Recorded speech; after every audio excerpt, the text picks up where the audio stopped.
Hi everybody, welcome to Therapeutic Tools of the Trade.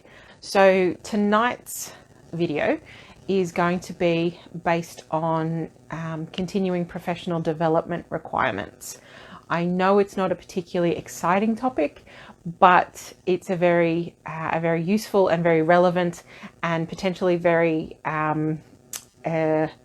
stress reducing, anxiety reducing topic, especially given it's this time of year.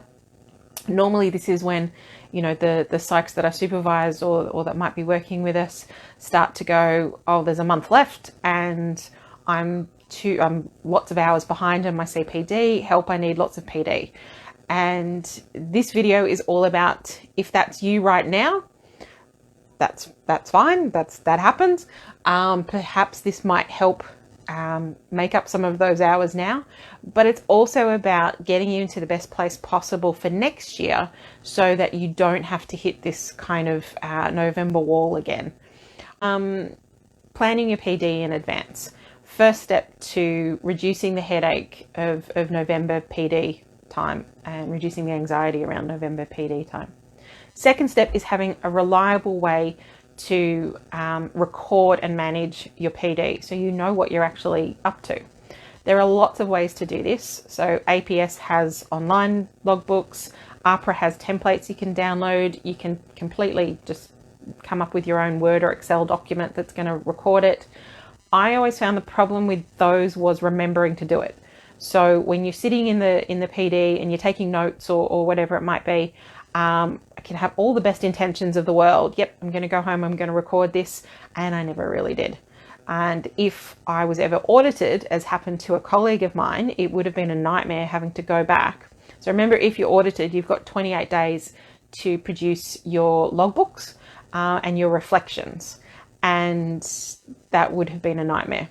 So when my colleague was audited and she had the 28 days, she pretty much did nothing else but go through, try and find certificates, and have to come up with reflections on PD that she'd done, you know, because it was like 2 years ago that they audited, and she had to go through and come up with all of these reflections of training that she'd done 2 years ago, and you can imagine how difficult that was.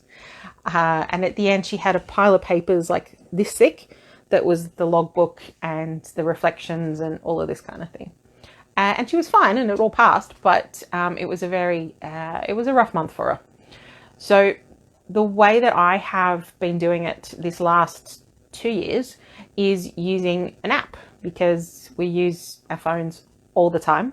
If you're at the PD event, if you're sitting in front of the TV, hi Kylie, if you're sitting in front of the TV doing a reading, if you're pretty much anytime you're in a position to do PD, you're probably going to have your phone with you. So an app made a lot of sense to me, and it has been such a useful addition to the CPD logging. I cannot tell you.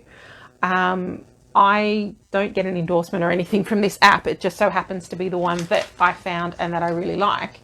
And I thought I would introduce it to you guys as well. So this is its little symbol.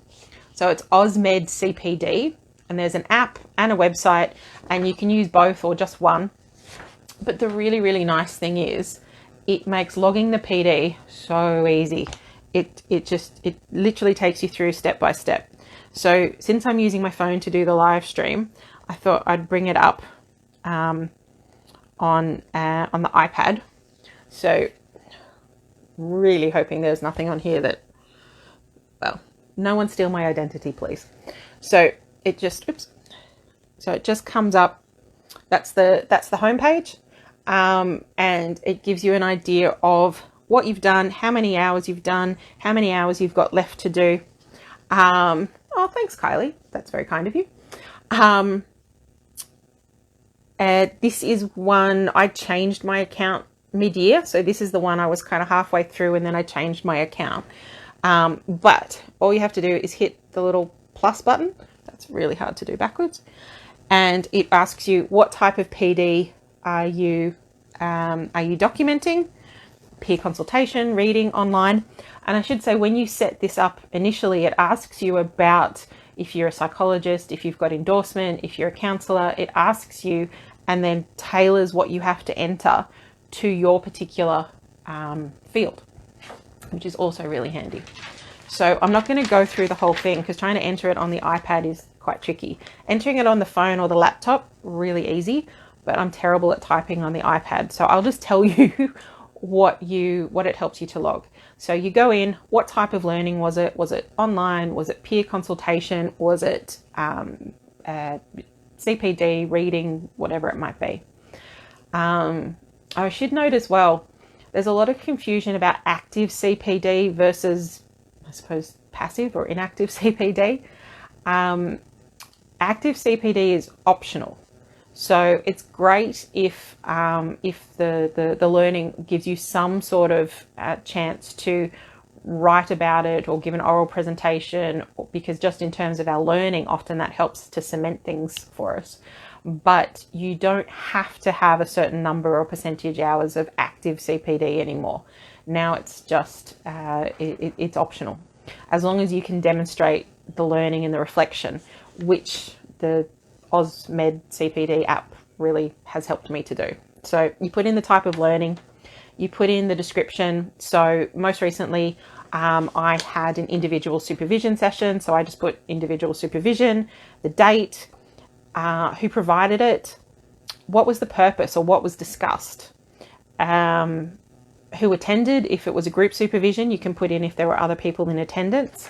Then it's got a section where you can upload evidence. So you can, in this case, I uploaded the receipt that I paid to the supervisor as my evidence that I had actually attended that supervision.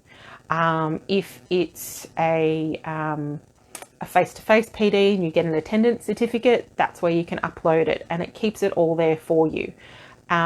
If you were ever audited and you needed to show that, all you have to do is hit a button that says download report, and it prints it all out for you.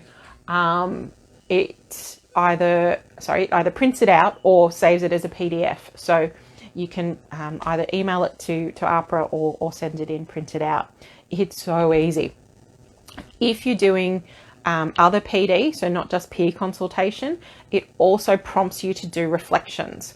So one I prepared earlier, because I don't know about you, but sometimes the reflection bit can make me feel a little bit like,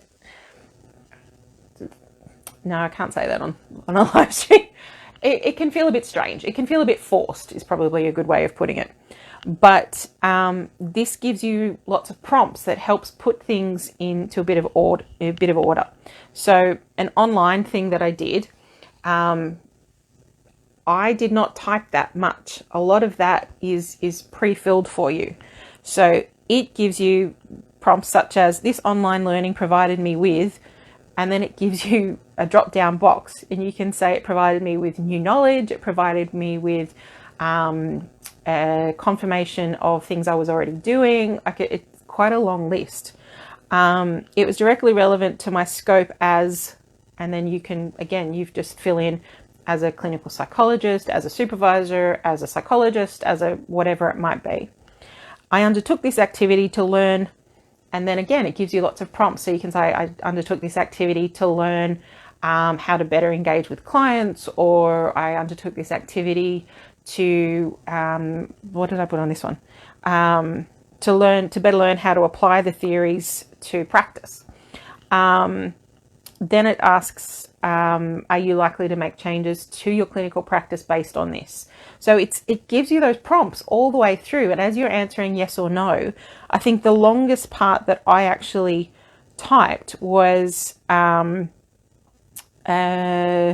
this is directly transferable to my work, but I can also, this is directly transferable to my clinical work, but I can also apply it to my supervision work. And that was the most that I actually typed. It's so easy. It's so easy. And it does give you that really nice little summary. You can keep track of the hours. It's so handy. I love it.